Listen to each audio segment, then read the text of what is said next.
যদি অনুভূতি দেন আমাদের অবস্থাটা আমরা একটু বলি যে আমাদের কাছে মনে হচ্ছে যে নির্বাচন সংস্কার মানে কিছু বলা হচ্ছে যে কিছু যৌক্তিক সংস্কার করে যদি নির্বাচনটা না দেওয়া হয় তাহলে বিএনপি যখন ক্ষমতায় আসবে বা অন্য কেউ যখন ক্ষমতায় আসবে তারাও আসলে একই সরকারের সমান ফেসিস্ট হতে পারে, গত সরকারের সমান। তো সেইটা চিন্তা করে তাদেরকে সংস্কারের কথা বলা হচ্ছে। আমি এটার সঙ্গে একেবারেই একমত নই। আমি ঘোরতর আপত্তি জানাচ্ছি, তীব্র প্রতিবাদ জানাচ্ছি। বিএনপির সঙ্গে ফ্যাসিস্ট আওয়ামী লীগের তুলনা করার কোনো কারণই থাকতে পারে না। কারণ বিএনপি ইজ এ পার্টি, যে দলটা বহুদলীয় গণতন্ত্র নিয়ে এসেছে। আওয়ামী লীগ একদলীয় শাসন ব্যবস্থা 22 সালে ছিল, আমরা বহুদলীয় গণতন্ত্র নিয়ে এসেছি। আমরা সংসদীয় গণতন্ত্র নিয়ে এসেছি, ম্যাডাম জিয়া নিয়ে এসেছেন। আমরা তত্ত্বাবধায়ক সরকার বিধান পাশ করেছি পার্লামেন্টে, এবং আমাদের কাছে ফ্যাসিস্ট হওয়ার এখন পর্যন্ত তো প্রশ্নই উঠতে পারে না। আমাদের যে পার্টির স্ট্রাকচার, আমরা যে কাজ করেছি সেগুলো সমস্ত গণতন্ত্রের পক্ষে গেছে, এবং 14 বছর লড়াই করেছি তো ফ্যাসিস্ট হওয়ার জন্য নয়, গণতন্ত্রকে প্রতিষ্ঠা করবার জন্য।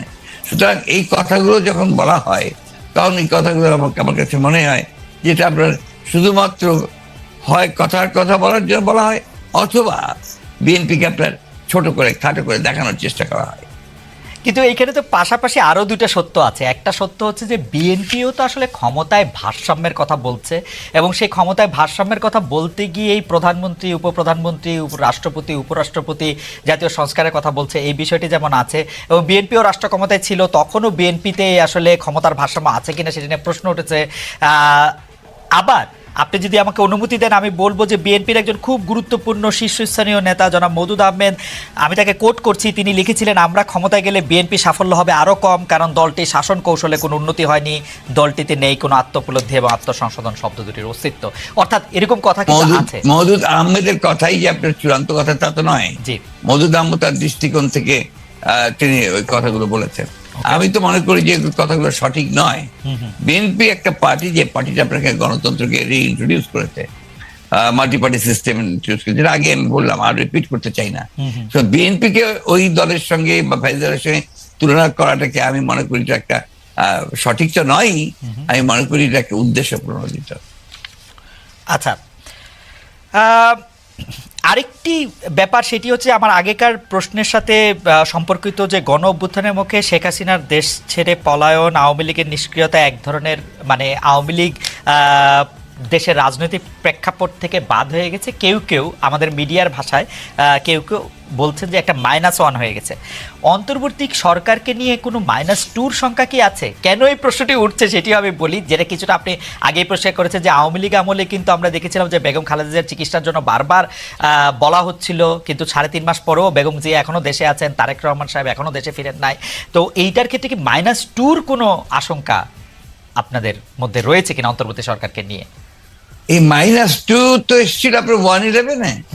এখন আপনার এই -2 কোনো সমস্যা নেই। কারণ হচ্ছে যে আমরা আগেই বলেছি, আমি গতকাল একটা ইন্টারভিউতে বলেছি যে বিএনপিকে এখন আর কেউ মাইনাস করতে পারবে না। এক, 2 নম্বর হচ্ছে আওয়ামী লীগ যদি নিজেরা মাইনাস হয়ে গিয়ে থাকে তো সেটা তো আওয়ামী লীগ হয়েছে, কারণ সে দেশেই নাই, তার নেত্রী পালিয়ে গেছে।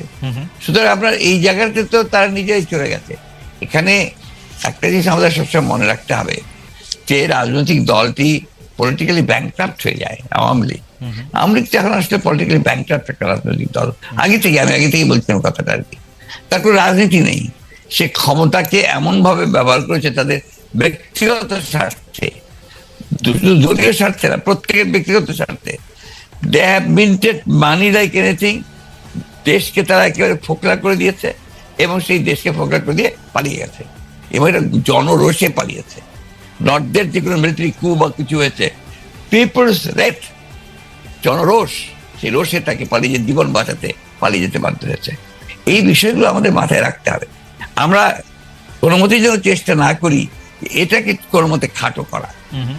ফ্যাসিস্ট আওয়ামী লীগ রেজিম এতে বাধ্য হয়েছে দেশ থেকে পালিয়ে যেতে জনরোষে।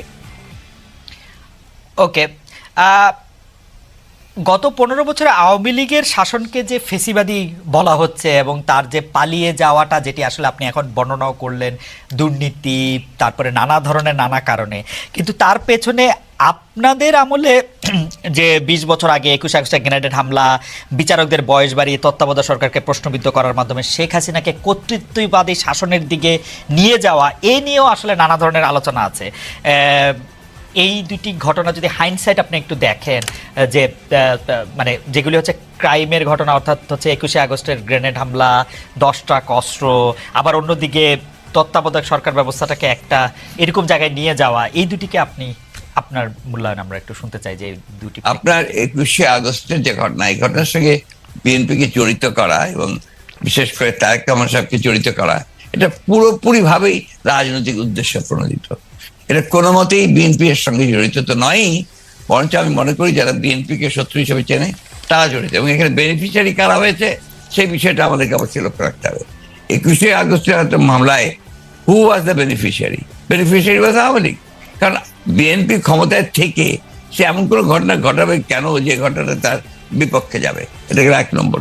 আর আপনি যে প্রসিডিংস গুলো দেখেন সমস্ত, আপনি তো একসময় বিচার বিভাগের মানুষ ছিলেন, দেখবেন যে তারেক সাহেবকে এখানে জড়িত করা হয়েছে 4টা আপনার আইও চেঞ্জ করার পরে।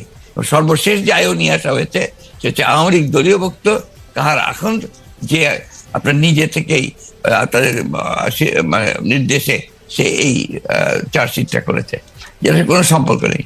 অন্যদিকে যে আপনার মূল আসামি ছিল, ভদ্রলোকের নাম আমি ভুলে যাচ্ছি, মৌলানা মুফতি মোহাম্মদ, তিনি তাকে দিয়ে 164 দিন তাকে টর্চার করে তাকে দিয়ে একটা আপনার স্টেটমেন্ট করিয়ে নিয়েছিল। পরে দেখা গেছে যে উনি নিজেই সেটাকে আবার ভোগ করেছেন, বলেছেন যে এটা আমাকে টর্চার করে নেওয়া হয়েছে। এবং দেখেন কিভাবে কি মারাত্মক ঘটনা, কোথায় চলে গিয়েছিল সবকিছু। এবং he was hang before the trial was complete. তো যে প্রধান আসামি তাকে আপনি আগেই অন্য একটা মামলাতে ঝুলিয়ে দিলেন যাতে আসল সত্যটা বেরিয়ে নিয়ে আসে। তো এই কথাগুলো কিন্তু কেউ আপনার ইনভেস্টিগেটিভ জার্নালিজম করে না, যার ফলে এই বিষয়গুলো আসে। আপনারা পলিটিক্যাল জিনিসটাকে নিয়ে চেষ্টা করেন, ওটা why did you try to go deep into it? একবারই শেষ করি প্লিজ। জি প্লিজ। ইনভেস্টিগেটিভ জার্নালিজমটা সিরিয়াসলি করেন এবং এটাকে ফাইন্ড আউট করেন যেটা আসলে ব্যাপারটা কি ছিল। সেটা করছেন না, করছেন যে বিএনপি কিন্তু সব করার জন্য করছেন। এটাকে আমি মনে করি এটা এক ধরনের রাজনৈতিক উদ্দেশ্য প্রণোদিত। ওকে ওকে, আমি ইনভেস্টিগেটিভ জার্নালিজমের প্রসঙ্গে মানে আমি আপনাকে মাঝখানে ইন্টারাপ্ট করতে চাইনি, আমি শুধু বলতে চাইছিলাম যে এইটা তো আসলে আমাদেরও সীমাবদ্ধতা থাকে ইনভেস্টিগেটিভ জার্নালিজম যে আমরা করতে পারি নাই। কিন্তু এই কথাও তো সত্য যে বিএনপির আমলে আমরা একটা 21 আগস্টের গ্রেনেড হামলার পরে আমরা একটা জজ মিয়াকে দেখেছিলাম, যে জজ মিয়া একটা বানানো হতে পারে। আমি ধরে নিচ্ছি সেটা আপনার মনে করছে যে ভুল, আমিও ভুল ধরে নিচ্ছি, কিন্তু আপনারা তো পারতেন এখানে একটা ইনভেস্টিগেটিভ জার্নালিজম করে আসল সত্যটা উদ্ঘাটন করতে, সেটা তো করেনি। আমি আপনাকে আসল সত্যটা বলছি যেটা, সেটা আমি বললাম। আপনি এই জিনিসগুলো তো আপনারা কখনোই তুলে ধরবেন না যে 4 বার তার আইও চেঞ্জ করা হয়েছে, কখনোই তুলে ধরবেন না যে কার আকাঙ্ক্ষা দেওয়া হয়েছে যে আওয়ামী লীগের নমিনেশন চেয়েছিল, অবশ্যই তুলে ধরবেন। কখনোই তুলে ধরবেন না যে মুফতি মাহমুদকে বিচার শেষ হওয়ার আগে থেকে আপনার ফাঁসি দেওয়া হয়েছে। তো দিজ আর দ্য এভিডেন্সেস যেখানে আপনি পরিষ্কার বুঝবেন যে একটা শুধুমাত্র সাজানো মামলা, তাকে এখানে জড়িত করার জন্য এই কথাগুলো এসেছে। তত্ত্বাবধায়ক সরকার ব্যবস্থা বাতিল করার জন্য বা তত্ত্বাবধায়ক সরকার ব্যবস্থাকে প্রশ্নবিদ্ধ করার জন্য বিচারকদের বয়স বাড়ানো এবং একজন বিচারপতিকেই আসলে তত্ত্বাবধায়ক সরকার ব্যবস্থার প্রধান করার লক্ষ্য নিয়ে সেইটা করার কারণে বিচার মানে এই পুরো বিধানটাই এটা দিস ইজ ইওর ন্যারেটিভ, এটা আমাদের ন্যারেটিভ নয়। আচ্ছা, আমরা মনে করি যে ওই সময় প্রয়োজন ছিল আপনার বয়স বাড়ানোর ব্যাপারটা, ওটা বাড়ানো হয়েছিল। ইট মে নট ওয়ার্ক, সেটা অন্য কথা। একটা জিনিস আপনি আবার ভুলে যাবেন না যে 1/11 আগে চক্রান্তটা একটা হয়েছিল। সে চক্রান্ত হচ্ছে যে আপনাদের সেই 9/11 ঘটেছিল তার আগে। আর এখানে আপনার কিছু পশ্চিমা দেশ একসাথে হয়ে চুইসডে ক্লাব তৈরি করেছিল, একই সঙ্গে ভারতবর্ষ তার সঙ্গে যুক্ত হয়েছিল, এবং তাদের মূল টার্গেটটা ছিল যে জাতীয়তাবাদী শক্তিকে এখান থেকে নির্মূল করা।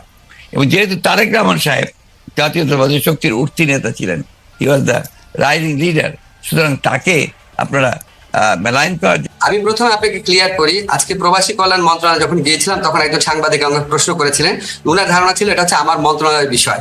আমি প্রথমেই আপনাকে ক্লিয়ার করি, বাংলাদেশে যারা বিদেশি চাকরি করেন আইদার লুকিয়ে অথবা প্রকাশ্যে, এটা আমার মন্ত্রণালয়ের বিষয় না।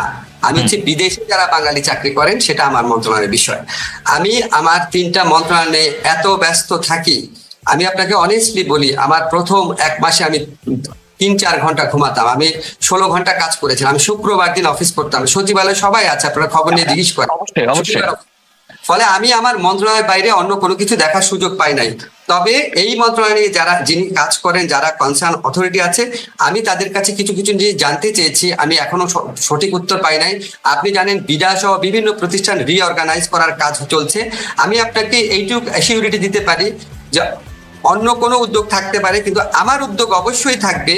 ভারতীয় শুধু না, এই দেশে যারা চাকরি করে তাদেরকে প্রপারলি চাকরি করতে হবে। যদি বাংলাদেশে স্কিল ওয়ার্কার থাকে, অন্য দেশ থেকে আপনি ওয়ার্কার আনতে পারবেন না।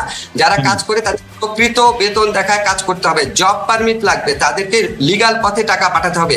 এইসব ব্যাপারে অবশ্যই আমি সোচ্চার হব, এখনো সোচ্চার আছে। আপনাকে যদি বলি, এখনো আমি সরকারের বিভিন্ন পর্যায়ে এসব কথা তুলেছি, কিন্তু আমি একদম ফর্মালি যখন উপদেষ্টা পরিষদে আলোচনা হবে অবশ্যই আমি জিনিসগুলো তুলবো।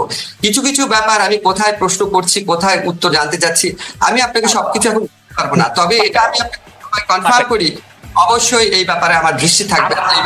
প্রফেসর আসিফ নজরুল, বর্তমানে যিনি পররাষ্ট্র উপদেষ্টা আছেন জনাব তৌহিদ হোসেন সাহেব কিন্তু আমাকেও বলেছিলেন একটি ইন্টারভিউতে, বাংলাদেশে এই বিপুল সংখ্যক লোকের চাকরি করার কথা, বিপুল পরিমাণ রেমিটেন্স ভারতের পাঠানোর কথা। তো সেটা নিশ্চয়ই তিনি অবগত আছেন। 50 দিন একটা সময়, তিনি নিশ্চয়ই এই ব্যাপারটাও দেখবেন। আমরা এই অনুষ্ঠান যদি তিনি দেখে থাকেন, আমাদের এই আহ্বান রেখে যাবো। তবে খালেদ, আমি একটা জিনিস বলি, এখানে যারা কন্ট্রাকচুয়াল চাকরি করেন, যারা প্রাইভেট সেক্টরে বিভিন্ন লোকজনকে নিয়ে আসেন, তারা তো নন ডকুমেন্টেড। সো প্রকৃত সংখ্যা আমি পাবো না। আমি আপনাকে আমার ব্যক্তিগত অভিজ্ঞতা থেকে বলি, আমার ব্যক্তিগতভাবে পরিচিত একটা প্রতিষ্ঠানে যখন আমি দেখলাম অনেক ফরেনার চাকরি করে, মানে ভারতীয় চাকরি করে, স্পেসিফিক্যালি বলি অনেক না, 7-8 জন ভারতীয় চাকরি করছে। তা আমি ওনাকে জিজ্ঞেস করলাম, উনি খুব ঘনিষ্ঠ, যে আপনি কেন দিচ্ছেন চাকরি? বলে শেখ হাসিনার গভর্নমেন্টের আমলের কথা, বলে উনাদেরকে চাকরি টাকরি না দিলে সরকার ভাবে আমরা অন্য পক্ষের লোক। এইরকম একটা সিচুয়েশন দেশে বিরাজ করতো। এখন আপনার এই সরকার পরিবর্তনের পর নিশ্চয়ই ওই লোকগুলাকে আর কাজে রাখা হবে না, বুঝতে পারছেন? হয়তো ওই প্রয়োজনীয়তা নাই। ফলে আপনি অ্যাকচুয়াল নাম্বার পাবেন কিনা আদৌ সেটাও সন্দেহ আছে, কাছাকাছি নাম্বার পাবেন।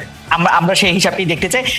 কয়েকটি দ্রুত কতগুলি প্রশ্ন করতে হবে। যে শেখ হাসিনা পতনের পর আমরা সংখ্যালঘু নিপীড়ন, ভাস্কর্য ভাঙা, মাদার ভাঙা, যৌনকর্মী ও হিজড়াদের উপর আক্রমণ, নারীদের প্রতি আক্রমণ, অভিযুক্ত জঙ্গি সংগঠনের নেতাদের জামিন, শীর্ষ সন্ত্রাসীদের জামিন, হিজবুত তাহরীরের প্রকাশ্য তৎপরতা, এগুলি কি আসলে অন্তর্বর্তী সরকারের অবস্থানের প্রতিফলন? আপনার কাছে কি মনে হয়, নাকি সরকারের ভেতরে বা বাইরে অন্য কোনো কিছু তৎপর? যেমন প্রফেসর সলিমুল্লাহ খান বলছেন যে এখানে সরকার আসলে কোনটা বা সরকার আসলে কয়টা, আর এই ব্যাপারে আপনি আসলে কি বলবেন? মানে আমি অনেকগুলি কথা বলেছি, আপনি চাইলে আমি এটা আবার বলতে পারি, কিন্তু আমার নিশ্চয় মনে থাকবে সংখ্যালঘু নিপীড়ন, বাজার ভাঙা, জনকর্মী, হিজড়াদের আক্রমণ। ঠিক আছে। আপনি যে সমস্ত ঘটনা বলেছেন এগুলি সবই অত্যন্ত দুঃখজনক, এবং আমরা বিভিন্ন সময় আমাদের বিভিন্ন উপদেষ্টারা এসবের বিপক্ষে কড়া বক্তব্য রেখেছে, সরকারের পক্ষ থেকে বক্তব্য রেখা হয়েছে। তবে খালেদ, আপনাকে আমি একটা বিনয়ের সাথে একটা কথা বলি, যখন আমি আপনার টক শো করতাম, যখন আমি এই সরকারে আসার আগে কথা বলতাম, আমি কিন্তু নিজে বলতাম যে সরকার এত নিপীড়ন চালাচ্ছে, এই সরকার পতনের পর অনেক ভয়াবহ ঘটনা ঘটতে পারে, সরকারকে ওয়ার্ন করার চেষ্টা করতাম। আপনার নিশ্চয়ই মনে আছে যে ফ্যাসিস্ট আওয়ামী লীগ সরকারে যারা মন্ত্রী, তারাও বলতো আমরা ক্ষমতায় না থাকলে ঘরে ঘরে ঢুকে আমাদেরকে মেরে ফেলাবে, এরকম কথা বলা হতো না খালে? তো আমরা যেই অরাজকতার আশঙ্কা করছিলাম, আওয়ামী লীগের 15 বছরের অপশাসনের কারণে, মানুষের প্রতি অকথ্য নিপীড়ন নির্যাতনের কারণে, মানুষের মুখ বন্ধ করে রাখার কারণে, এটার আউটবার্টস হিসাবে আমরা যতটুকু খারাপ অবস্থা আশঙ্কা করেছিলাম, আপনাকে বিনয়ের সাথে বলি ততটা খারাপ অবস্থা হয় নাই। খারাপ অনেক কিছু ঘটেছে, ততটা খারাপ কিছু হয় নাই। তারপরও যেগুলি খারাপ কিছু ঘটেছে সেখানে আমাদের সরকারের কিছু ক্ষেত্রে ব্যর্থতা থাকতে পারে, অবশ্যই আমরা ব্যর্থতা থেকে শেখার চেষ্টা করছি। আপনাকে একটা এক্সাম্পল বলি, আদালত প্রাঙ্গণে যখন হামলার ঘটনা ঘটলো, তখন এটা তো আসলে দেখার কথা হচ্ছে ধরেন স্বরাষ্ট্র মন্ত্রণালয়, কিন্তু আমাদের এখানে অনেকে মনে করি কি, যেহেতু আমি আইনমন্ত্রী, তো আইন শৃঙ্খলা পরিস্থিতি হচ্ছে আমার এটা আমার না রে ভাই। তারপরও আমরা একসাথে কোঅর্ডিনেটেড ওয়েতে কাজ করি, সব ব্যর্থতার ক্ষেত্রে যৌথ দায়িত্বের অংশ হিসাবে আমারও দায়িত্ব আছে, কিন্তু আলাদাভাবে এককভাবে এটা আমার মন্ত্রণালয় দেখার বিষয় না। তখন আমি স্বরাষ্ট্র মন্ত্রীর সাথে কথা বলে আমরা অনেক ইনোভেটিভ টেকনিক বের করা শুরু করলাম যে কি করব, মানুষ এত ক্ষুব্ধ, আমি যখন জিজ্ঞেস করলাম স্বরাষ্ট্র মন্ত্রণালয়কে যে মানুষ যেভাবে মারতে আসছে আপনারা ঠেকান না কেন পুলিশ, বলে পুলিশ ঠেকাতে গিয়েছিল, তখন তো পুলিশের মরাল কারেজ ছিল না, যারা মারতে এসছে তারা পুলিশকে অকথ্য গালাগালি করে বলছে তোরা শেখ হাসিনার পুলিশ না, মাইরা তোদেরকে ঝুলায় রাখবো, আমাদের ধাক্কা দিস, মানে পুলিশের তো তখন মরালিটি নাই। কিছুদিন আগে পুলিশের বাহিনীর সদস্যরা হাজার হাজার ছাত্র জনতাকে হত্যা করেছে, সেই পুলিশ কি ওই মরাল কারেজটা থাকে? তখন আমরা বিভিন্ন পদ্ধতি বের করা শুরু করলাম। আমি বললাম আচ্ছা ঠিক আছে, আমাদের যারা বিচারকরা আছে ওনাদেরকে রিকোয়েস্ট করলাম যে আপনারা তো যে কোনো সময় ইচ্ছা করলে শুনানি করতে পারেন, তাহলে সকাল 7টায় শুনানি করেন, মানুষ তো সকাল 7টায় জড়ো হবে না। আপনি দেখবেন আনিসুল হক সাহেব এবং সালমান এফ রহমান ওনাদের পরে শুনানিটা সকাল 7টায় হয়েছিল, কেউ ওনাদেরকে মারে নাই। এরকম আমরা বিভিন্ন রকম ভাবে অ্যাড্রেস করার চেষ্টা করছি, সব আপনাকে বলতে পারবো না, প্রতিনিয়ত সেটা নিয়ে আমরা ভাবি, আমরা উপদেষ্টা পরিষদ সদস্য বসি, সবাই চেষ্টা করে। কিছু জিনিস আমরা করতে পারি না, কারণ আপনি বিপ্লব পরবর্তী সময় মানুষের অনেক অন্য ধরনের এক্সপেকটেশন থাকে, এত বছরের রাগের আউটবার্স থাকে। সলিমুল্লাহ ভাই যেটা বলেছে যে বিভিন্ন ধরনের সরকার, ওটা বলতে পারে, আমাদের তো আমরা তো একটা পলিটিক্যাল পার্টির গভর্নমেন্ট না। পলিটিক্যাল পার্টির গভর্নমেন্ট হয় কি, তারা অনেকদিন একসাথে কাজ করে, তাদের মধ্যে কোঅর্ডিনেশন থাকে, তাদের একটা দক্ষ কর্মী বাহিনী থাকে। আমরা তো কেউ কারোর সাথে আগে কাজ করি নাই, আমরা সবাই একসাথে নতুন করে আসছি। আমাদের এটি এটি এটি আমার মনে হয় যে এই বক্তব্য পরিষ্কার। শুধু বাংলাদেশের সংখ্যালঘু সামনে তাদের বড় পূজা আসছে, তাদের সবচেয়ে বড় ধর্মীয় উৎসব, তাদের মধ্যে থেকে কেউ কেউ জানতে চাইছেন যে এই 4 দিন তারা নিশ্চিন্তে পূজা করতে পারবেন কিনা। এক বাক্যে আপনি এটা কোনো কিছু বলবেন কিনা, আমরা পরবর্তী প্রশ্নে এটা যাবো। এটা আপনার কাছে একটি প্রশ্ন ছিল। এখন পর্যন্ত যতগুলা ধর্মীয় অনুষ্ঠান হয়েছে, ধরেন জন্মাষ্টমীর অনুষ্ঠান হয়েছে, সেটা তো ভালোভাবে হয়েছে। আমরা অবশ্যই সর্বাত্মক চেষ্টা করব। কারণ একটা জিনিস কি জানেন, যে বাংলাদেশে শুধু যে আপনার মানে সাম্প্রদায়িক দৃষ্টিভঙ্গি থেকে সাম্প্রদায়িক ঘটনা ঘটে সেটা না, অনেক ধরনের কারণে করা হয়। কিছু কিছু ক্ষেত্রে স্যাবোটাজ করা হয়, কিছু কিছু ক্ষেত্রে আমি জন্মাষ্টমীর অনুষ্ঠানে যখন আমাদের হিন্দু সমাজের ভাই বোনরা ছিলেন, সেখানে আমি বলেছিলাম দেখেন কিছু কিছু ঘটনা আছে, ধরেন বিগত ফ্যাসিস্ট গভর্নমেন্টে যদি কোনো হিন্দু মাস্তান থাকে তাদের দলে, সে যদি অত্যাচার করে থাকে, মানুষ রিভেঞ্জ হিসাবে তাকে মারার চেষ্টা করলো বা করলো, এটা তো সাম্প্রদায়িক দৃষ্টিকোণ থেকে করে নাই, এটা করেছে পলিটিক্যাল এনিমি হিসাবে। খারাপ, এটাও খারাপ খুব। তো আমরা যেন সাম্প্রদায়িক ঘটনার সাথে অন্যান্য ঘটনাগুলোকে পৃথক করার চেষ্টা করি, এটা আমি ওনাদেরকে বলেছিলাম। আমার খুব ভালো লেগেছে, ওনারা এটাকে একসেপ্ট করেছেন, আমার সাথে এটা নিয়ে কোনো আর্গু করেন না, ওরা বলেছে এরকম হতে পারে। আরেকটা ব্যাপার হচ্ছে কি, ধরেন এটা আমরা সবসময় মনে রাখি, ধরেন আমাদের এখানে যদি সাম্প্রদায়িক ঘটনা ঘটে, ভারত সাথে সাথে প্রচন্ড আপনার এটা নিয়ে ইন্টারন্যাশনাল একটা নয়েজ তুলে ফেলে। তো আমার মাঝে মাঝে মনে হয় যে আমি যদি মানে পররাষ্ট্র মন্ত্রণালয়ে থাকতাম, তো ভারতে যে মুসলিম নির্যাতনের ঘটনা ঘটে, আমি ওখান থেকে বলার চেষ্টা করতাম যে আমরা খুবই উদ্বিগ্ন যে ভারতে মুসলিম নির্যাতনের ঘটনা ঘটছে কেন। আমার ভারতীয়দের নীতি নির্ধারকদের সাথে কখনো বৈঠক হলে আপনাকে একটা জিনিস বলি, আমার সাথে অনেক দেশের দূতাবাসের লোকজন দেখা করেছে, ভারতীয় দূতাবাসের লোকজন দেখা করে নাই। আমার খুব ইচ্ছা আছে উনি দেখা করলে আমি ওনাকে বলবো যে ভাই আপনি যে আমাদের এখানে সংখ্যালঘুরা নির্যাতিত হলে উদ্বেগ জানার খুবই জাস্টিফাইড, তাহলে একই ভাবে আপনার এখানে যে মুসলমানরা নির্যাতিত হয়, আমরা কি আপনাদের এখানে উদ্বেগ জানাতে পারবো? এটাই তো